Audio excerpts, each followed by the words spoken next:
नमस्कार, 5 बजे की 5 बड़ी खबरों में आपका स्वागत है और मैं हूं आपके साथ विपनेश माथुर। 5 तस्वीरें इस वक्त आपकी टीवी स्क्रीन पर मौजूद हैं। बारी बारी से इन खबरों पर चर्चा करेंगे। सबसे पहले हम बात करेंगे दिल्ली की दौड़ की। कौन कौन शामिल हो गया है और किस तरीके से ये दौड़ लगाई जा रही है, बताएंगे आपको। आगे बढ़ेंगे, बात करेंगे संघ प्रमुख क्यों है आखिर नाराज, उनकी नाराजगी की वजह क्या है, जानेंगे। और इधर नजर डालेंगे, बात करेंगे सेंसर बोर्ड में संग्राम मचा हुआ है, इस्तीफों की झड़ी लगातार लगती जा रही है, आखिर इसके पीछे बड़ा कारण क्या है। और फिर आगे बढ़ेंगे, बात करेंगे जिस तरीके से आखिर क्यों आम लोगों के लिए क्यों नहीं सुविधाएं पेश की जा रही हैं, और ये भी एक बड़ा सवाल है। और बाज नहीं आ रहा है पाक, आखिर क्यों, पाकिस्तान ने एक बार फिर से क्या किया है, किस तरीके की हरकत की है, और फिर राजनाथ सिंह ने ऐसा क्या स्टेटमेंट दिया है, बताएंगे आपको। तो 5 बजे की 5 ये बड़ी खबरें हैं और अब चर्चा विस्तार से करते हैं। कांग्रेस पार्टी ने आम आदमी पार्टी के संयोजक अरविंद केजरीवाल पर झूठा हलफनामा देने का आरोप लगा दिया है। कांग्रेस पार्टी के नेता अजय माकन ने एक प्रेस कॉन्फ्रेंस के दौरान बीजेपी और किरण बेदी को भी निशाने पर लिया है। बता दें कि किरण बेदी बीजेपी में शामिल हो गई हैं।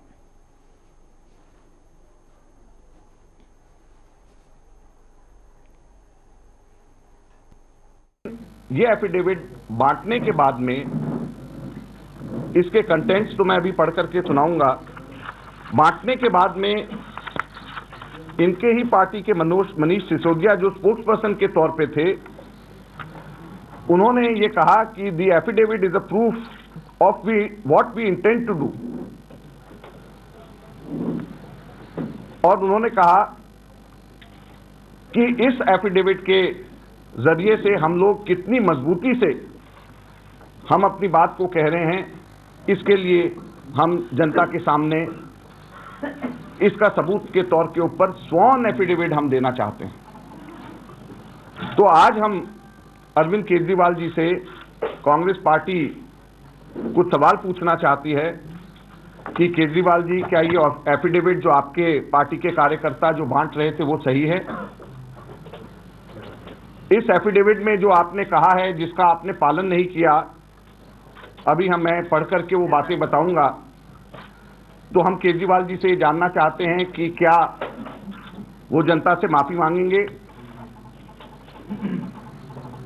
ये सारी के सारे एफिडेविट देने के बाद में जिस तरीके से केजरीवाल जी ने इसके ठीक उलट किया है, वो इस बात का द्योतक है कि किस प्रकार से झूठ के पुलिंदे के बुनियाद के ऊपर ये लोग एक इमारत खड़ा करना चाहते हैं और कहते हैं कि हम भ्रष्टाचार के खिलाफ लड़ेंगे। सिर्फ यही नहीं, किरण बेदी जी जो पहले ये कहती थी कि मैं राजनीति में नहीं आऊंगी, जिन्होंने ये कहा कि नरेंद्र मोदी जी अपनी क्लैरिफिकेशन 2002 का उनको देना चाहिए, कोर्ट जो मर्जी कहता रहे, जो झूठ लगातार बोल बोल करके अन्ना हजारे साहब के पीठ के ऊपर बैठ करके जो लोग अपनी राजनीतिक मंशा को, सिर्फ दबी हुई राजनीतिक मंशा को चमकाने के लिए जनता को गुमराह करने में लगातार लगे रहे, आज हम उनसे इस एफिडेविट दिखा करके ऐसे लोगों से पूछना चाहते हैं कि आप जनता को क्यों और कब तक गुमराह करते रहेंगे। बीजेपी में मुख्यमंत्री पद की दावेदार किरण बेदी ने दिल्ली चुनाव को लेकर अपना प्लान पेश कर दिया है। सूत्रों के मुताबिक किरण बेदी दिल्ली की सभी 70 सीटों पर प्रचार करेंगी। किरण बेदी रोज 5 से 6 जनसभाएं करेंगी। वहीं प्रधानमंत्री मोदी भी दिल्ली में 5 रैलियां करेंगे। किरण बेदी ने पत्रकारों के सवाल का जवाब देते हुए कहा है कि मैं तो एक कार्यकर्ता हूं, मैं अपना अनुभव पार्टी को इसलिए दे रही हूं क्योंकि दिल्ली में एक स्थिर सरकार चाहती हूं, लोग भी यही चाहते हैं। वहीं सामाजिक कार्यकर्ता अन्ना हजारे के सवाल पर जवाब देते हुए किरण बेदी ने कहा कि उन्होंने किसी को धोखा नहीं दिया है। किरण बेदी ने कहा कि मैं बीजेपी में शामिल होने से पहले अन्ना से बात करने की कोशिश की थी, मगर उनसे बात नहीं हो पाई। आपको बता दें कि कल अन्ना हजारे ने किरण बेदी के बीजेपी में शामिल होने पर कहा कि पार्टी में शामिल होने से पहले बेदी ने उनसे सलाह मशवरा नहीं किया था।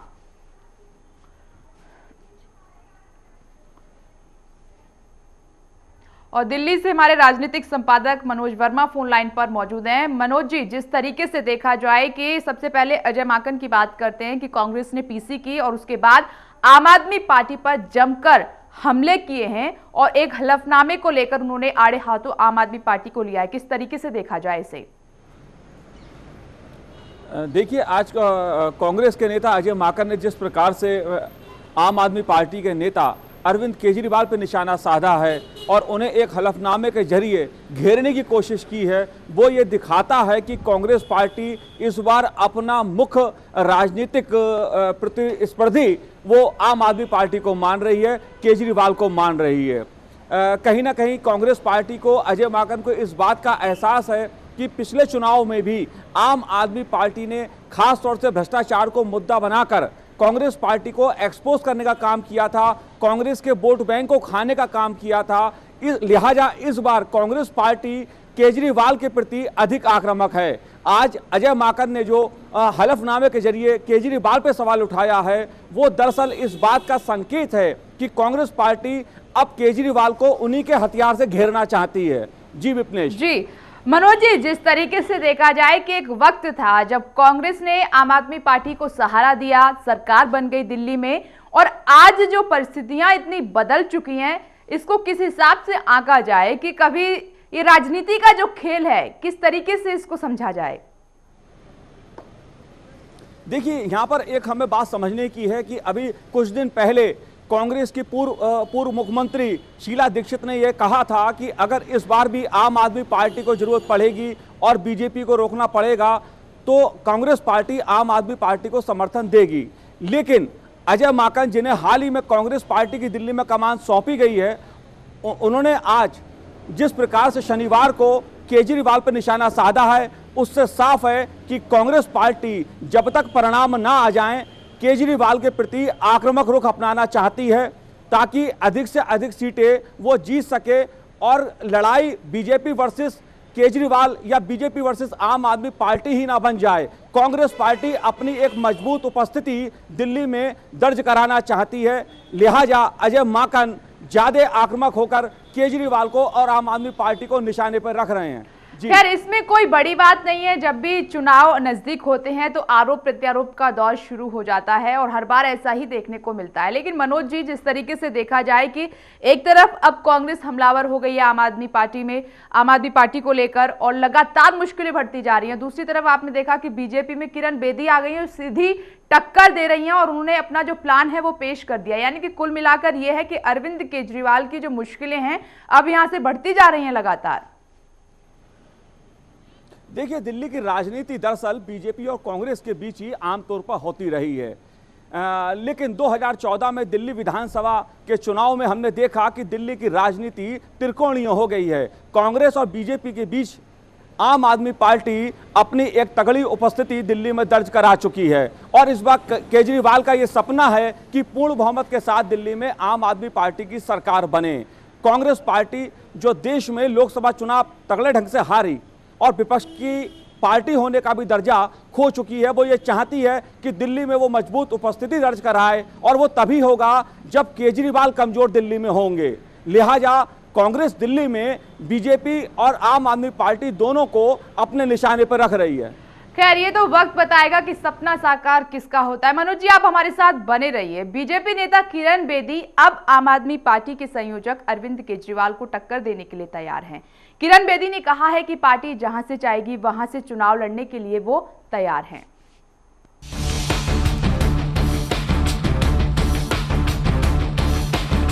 दिल्ली में सियासी सरगर्मियां तेज हो गई हैं।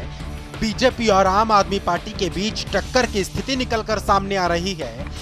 लेकिन आम आदमी पार्टी इसलिए बीजेपी से ऊपर थी क्योंकि उसके पास मुख्यमंत्री का चेहरा था और सवाल ये उठ रहे थे बीजेपी पर कि बीजेपी में कोई दमदार चेहरा नहीं जो सीएम पद की दावेदारी रखता हो। लेकिन किरण बेदी के बीजेपी में शामिल होने से दिल्ली बीजेपी को आशा की किरण मिल गई है। बीजेपी अध्यक्ष अमित शाह से जब किरण बेदी को मुख्यमंत्री का चेहरा बनाने का सवाल सामने आया तो शाह ने कन्नी काट ली। हालांकि उन्होंने इतना जरूर कहा कि बैठक में सभी मुद्दों पर चर्चा होगी। अमित शाह ने भले ही इस बात की पुष्टि ना की हो कि किरण बेदी की हैसियत जीत के बाद क्या होगी, लेकिन किरण बेदी ने अपने बयान में सब कुछ साफ कर दिया। ये तो राजनीति है, कभी गाड़ी नाव पर तो कभी नाव गाड़ी पर। मतलब हार जीत तो होती रहती है। कभी अन्ना के आंदोलन में केजरीवाल के साथ वंदे मातरम का नारा लगाने वाली किरण बेदी जब बीजेपी में शामिल हुई तो उनको केजरीवाल की राजनीति नकारात्मक लगने लगी। एक ही दिन में किरण बेदी को राजनीति इतनी समझ में आ गई कि वो केजरीवाल को गलत बताने लगी और बीजेपी की राजनीति की मुरीद हो गई। राजनीति की बयार ही ऐसी है, जो इसके तले आता है उसका बोल वचन ही बदल जाता है। अन्ना आंदोलन में कभी चोली दामन की साथ रहने वाले अरविंद केजरीवाल और किरण बेदी आज एक दूसरे के प्रतिद्वंदी होकर राजनीति के मुहाने पर खड़े हैं। ये आंदोलन नहीं, अब तो सीधे राजनीति होगी। एक कहावत है कि दोस्त अगर विरोधी हो जाए तो इसका परिणाम खतरनाक होता है। कहने का मतलब ये कि दोस्त दोस्त की हर कमी और अच्छाई जानता है। केजरीवाल से अलग तो किरण बेदी पहले ही हो गई थी, लेकिन परिस्थितियां अब अलग हैं। पहले भले ही वो केजरीवाल के खिलाफ ना बोलती हूँ, लेकिन अब राजनीति की जुबान हर घड़ी वार करने का मौका ढूंढेगी, क्योंकि ये राजनीति है। Saurabh Tripathi, channel one news. Manoj ji लगातार हमारे साथ बने हुए हमारे राजनीतिक संपादक हैं। मनोज जी, जिस तरीके से देखा जाए कि अब अरविंद केजरीवाल और किरण बेदी आमने सामने आ गए हैं और एक दूसरे की जो खूबियां कहें या कमियां कहें, कमजोरी कहें, बखूबी पता है, तो इस कांटे की टक्कर को किस तरीके से आप आंक रहे हैं? और यह भी कहा जा रहा है कि किरण बेदी के बीजेपी में शामिल होने से कहीं ना कहीं अरविंद केजरीवाल की जो रणनीति थी वो हिल गई है। देखिए, राजनीति में आमतौर पर एक बात कही जाती है कि ना दोस्त स्थायी होता है और ना दुश्मन स्थायी होता है। जब वक्त आता है तो दोस्त राजनीति में एक दूसरे के खिलाफ खड़े हो जाते हैं और दिल्ली की राजनीति में भी यही देखने को मिल रहा है। कभी अन्ना हजारे के आंदोलन में केजरीवाल और किरण बेदी एक साथ खड़े होकर भ्रष्टाचार के खिलाफ लड़ाई लड़ने की बात करते थे, मुद्दा बनाते थे भ्रष्टाचार को। वहीं दूसरी तरफ आज दूसरी तरफ किरण बेदी केजरीवाल पे निशाना साध रही हैं, तो किरण बेदी पर केजरीवाल के साथ जो खड़े हैं वो उन पे निशाना साध रहे हैं। कोई किसी पे अराजक होने का आरोप लगा रहा है तो कोई किसी की तुलना जयचंद से कर रहा है। दिल्ली की राजनीति का ये नया रंग है जो दिल्ली देख रही है। जहां तक बीजेपी की बात है, बीजेपी को किरण बेदी के रूप में एक ऐसा चेहरा हाथ लगा है जो एक तीर से कई निशाने साध रहा है। किरण बेदी की छवि साफ है जी। मनोज जी, उसी पार्टी जी, दोनों में अगर कंपेयर किया जाए तो तजुर्बे की एक बात सामने निकल कर आ रही है कि तजुर्बा नहीं है किरण बेदी के पास। अगर अरविंद केजरीवाल की बात करें तो तजुर्बा तो उनके पास भी नहीं है। दोनों ही नए खिलाड़ी हैं, ज्यादा तजुर्बा नहीं है अरविंद केजरीवाल के पास। हालांकि 40 साल का तजुर्बा रखती हैं किरण बेदी, प्रशासनिक जॉब की है उन्होंने और तमाम उतार चढ़ाव से होकर वो यहां तक पहुंची हैं। और देखा जाए संबोधन को तो दोनों में बहुत अंतर है, अरविंद केजरीवाल के संबोधन और किरण बेदी के संबोधन में।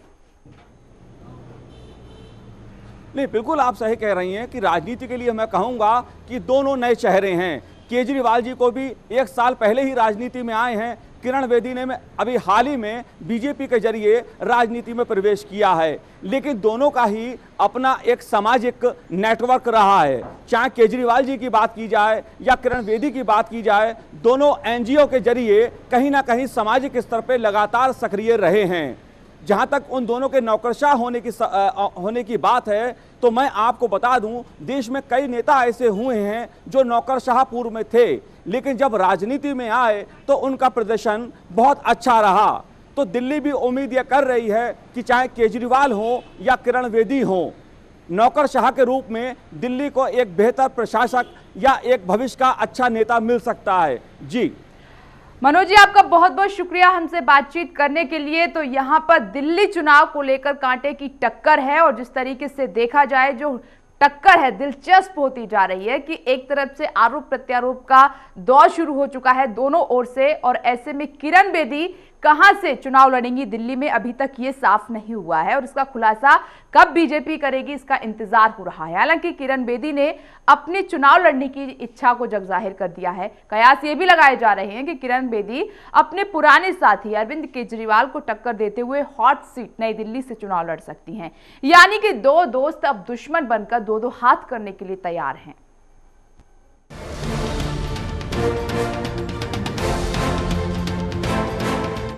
बीजेपी की किरण फैली तो दिल्ली की राजनीति सरगर्म हो गई। कल के दोस्त आज के दुश्मन बन गए। देखते ही देखते किरण बेदी के पुराने ट्वीट वायरल हो गए। दिल्ली की सियासत में अमित शाह के इस मास्टर स्ट्रोक से खेल बदलता दिखने लगा। बीजेपी ने भले ही किरण बेदी को सीएम पद का उम्मीदवार घोषित नहीं किया, लेकिन अरसे से किनारे खड़े बीजेपी नेता विजय गोयल ने बेदी को अपना नेता मान लिया। दिल्ली फतेह की तैयारी में जुटे केजरीवाल के लिए यह किसी सदमे से कम नहीं था। बीच समर में किरण बेदी के बदलने को भले ही आम आदमी पार्टी के नेता सत्ता की सुविधा भोगी राजनीति करार दें, लेकिन उसका दर्द कुमार विश्वास के ट्वीट में झलका। युद्धों में कभी नहीं हारे हम, डरते हैं छल छंदों से, हर बार पराजय पाई है अपने घर के जय चंदों से। किरण बेदी से मुकाबला करना केजरीवाल के लिए आसान नहीं है। इंडिया अगेंस्ट करप्शन से लेकर अन्ना के आंदोलन में साथ रहने वाली किरण बेदी के कार्ड हकीकत में ना तो कांग्रेस के पास है और ना ही आम आदमी पार्टी के पास। बीजेपी के नेता किरण बेदी को तुरुप का इक्का मानकर चल रहे हैं। अब तक कभी जगदीश मुखी की तस्वीर ऑटो पर चिपकाने तो कभी सतीश उपाध्याय पर भ्रष्टाचार के आरोप लगाने में जुटे केजरीवाल की पूरी रणनीति ही गड़बड़ हो गई। अब उन्हें अपनी रणनीति नए सिरे से बनानी पड़ेगी। अब तक दिल्ली के दंगल को केजरीवाल बनाम नरेंद्र मोदी बनाने की आपकी कोशिश एक तरह से नाकाम हो गई। अब लड़ाई बेदी बनाम केजरीवाल होगी। कांटे की इस लड़ाई में कांग्रेस के लिए कितना कुछ बचा है, दिग्विजय सिंह के ट्वीट से इसके साफ संकेत मिलते हैं। U turn miss Kiran Bedi, या वास्तव में आपका हृदय बदल गया? मेरी शुभकामनाएं आपके साथ हैं, भगवान आपके साथ रहें। अब तक केजरीवाल के मुकाबले कोई दमदार चेहरा नहीं होने से परेशान बीजेपी के लिए किरण बेदी संजीवनी बन गईं। अब इनके सहारे पार्टी की गुटबाजी पर लगाम लग सकती है, लेकिन हर हाल में दिल्ली की गद्दी हासिल करने को आमादा केजरीवाल के दांव पेच का मुकाबला किरण बेदी किस हद तक और कैसे कर पाएंगी, ये देखना दिलचस्प होगा।